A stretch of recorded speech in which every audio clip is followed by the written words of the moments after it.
Good evening and welcome again to the Defense Chronicles. This is Leslie Bocobo. Tonight we have with us Governor Al Tillah. He is the president of the Parimpunan Sin Islam. This is an Islamic society in the country of whose members range from engineers to doctors to lawyers to even OFWs.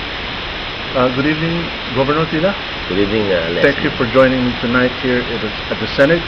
My first question is, how does the impeachment trial affect the people of Mindanao? First, I want to give Sure. Assalamualaikum warahmatullahi wabarakatuh.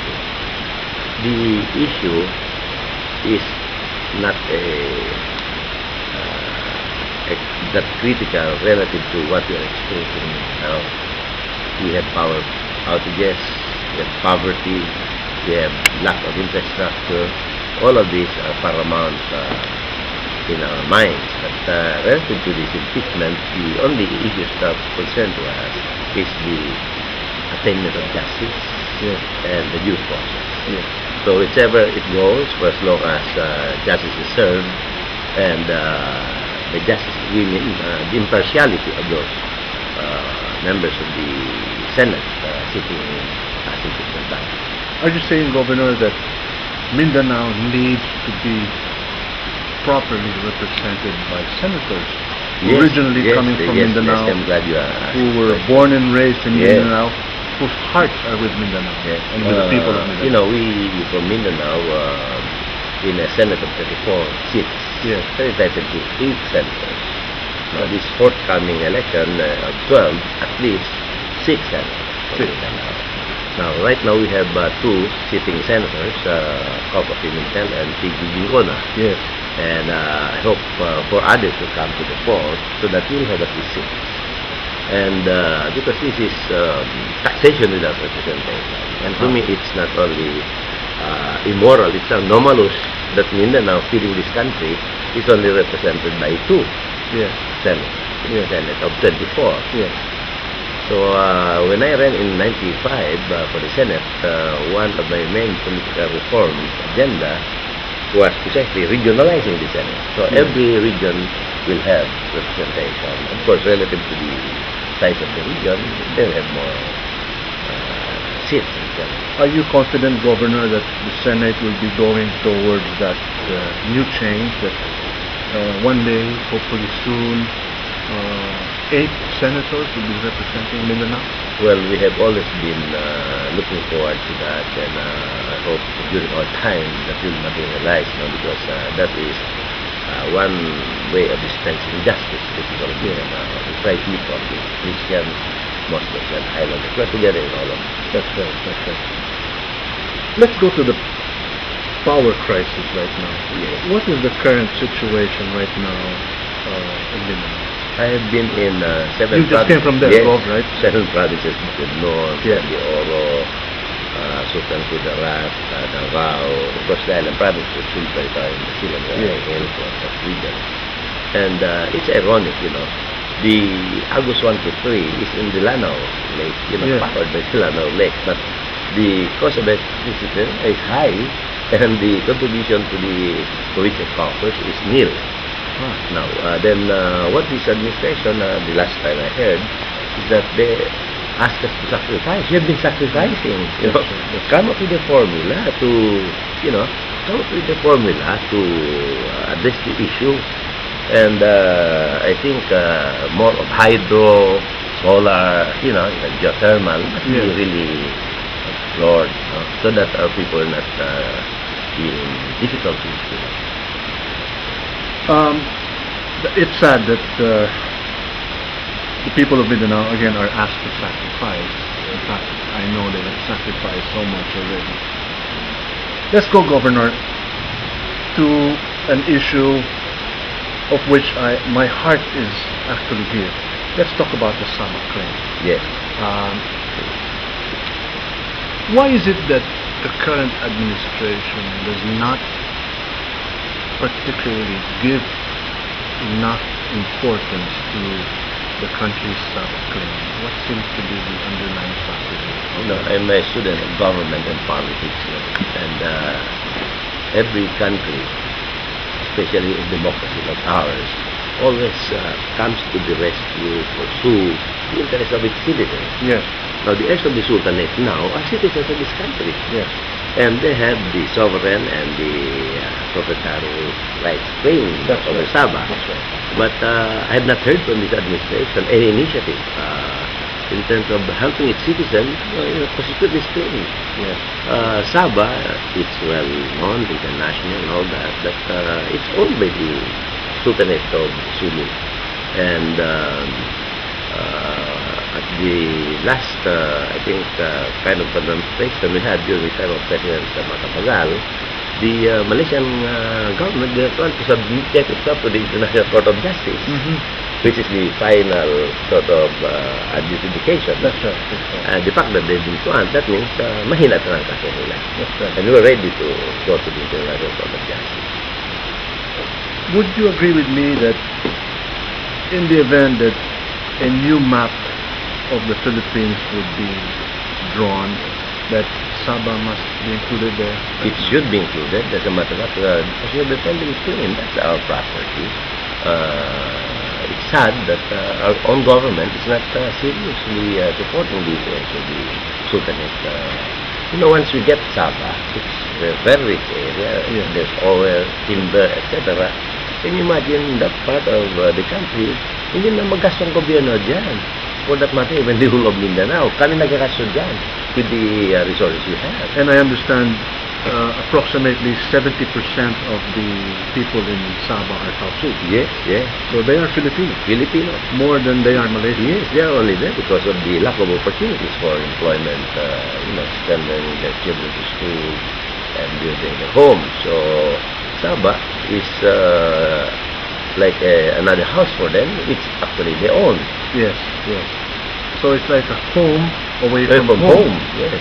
But you agree that the Sabah must be a part of the Philippines. We had to After have all, that I in our think, Governor, it was in part the of the map. Philippine map Yeah, until it was slowly eased out. And in deference to two presidents I know that highlighted this issue of claim was the late President Macapagal, followed by the late President Marcos. Yes. These were two very determined presidents to help their citizens pursue their claim, just claim, Yes. legitimate claim over Sabah. Yes. Governor, let's go to the MILF issue. Yes. This is a very touchy subject. Recently, a member of the administration spoke about the giving the MILF issue to Congress. I think a law must be passed for it to finally be recognized by my government. What are your thoughts on this, Governor? Well, this issue of peace talks, peace agreements, peace implementation has been a problem for the last 2 years. Yes. The problem is implementation. Yes. Up to now, many of the provisions of the 1996 September 2 peace agreement with the MNLF, the mother organization, is gathering dust Yes. and never had been implemented. Now we are going into another agreement as if every administration wants just to sign an agreement but not implementing any articles of the agreement. So I think we are sick and tired of this kind of process. We want the war in Mindanao to end, and more than that, after the peace, what? We want the rehabilitation, reconstruction of Mindanao, particularly the Muslim South. Yeah. Bihado kami dyan na, Leslie, we don't have the needed infrastructure that can take us off socio-economically. We have vast and rich resources, but we don't have the needed support services. Governor, paint me a picture of Mindanao next year on the 2013 elections. We now have Coco Pimentel and Tiki Gingona. Possibly the return of Mig Zubiri in the Senate. Again, what do the people of Mindanao feel about this on the 2013 Before elections? addressing that specifically, I want to look at it at a broader, picture as we have here. In 1995 elections, Nene Pimentel, Monching Mitra, and myself. There were three of us from Mindanao who ran. Yeah. All of us didn't make it. Yeah. And there was no representation of Mindanao in that 1995 Senate. Now we only have P.G. Gingona and Coco Pimentel. Yeah. To me, 24 seats in the Senate, legitimately, morally, the people of Mindanao must have at least 8. Now, if we are electing 12 this time by 2013, we must have at least 6. So if you have Coco Pimentel, his experience, top notcher, P.G. Gingona, the activist, studious Senate, and of course, Mitsubiri was doing well in the Senate. Dagdagan natin ito yung 3. So if we have 6, I'm sure that the people of Mindanao will finally be happy to see that they now have an equitable allocation of the Senate seats for the first time. But that's still not enough. Not yet enough. There must be more than that. Yes, but minimum to us is 6.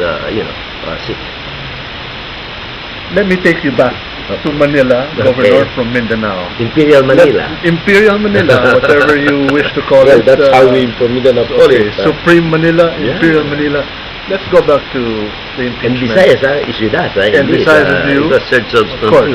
San Esmeña, the center, who coined this Imperial Manila. Let's go back to Imperial Manila, Okay. Supreme Manila, Yeah. Supreme Court. Okay.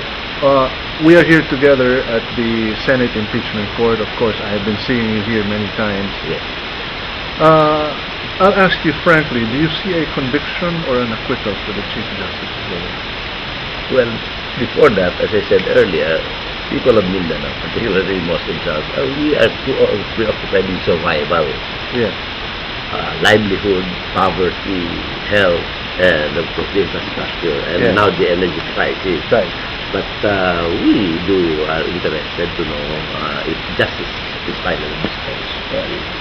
And outside of that, and the judicial process with the Supreme Court must not be tainted, it must be protected, because that's the bulwark, the last bulwark of democracy. And kami mga Muslim, we are a minority in this country, pag sirado ng Supreme Court, saan pa kami pupunta? We'll go back to the So, hill. You're in fact telling me that the Muslims are rallying behind the rule of law. Rule of law and the rule of process. law and the process. Yes, very important. The correct process. Yes, the correct There's no railroading. No railroading.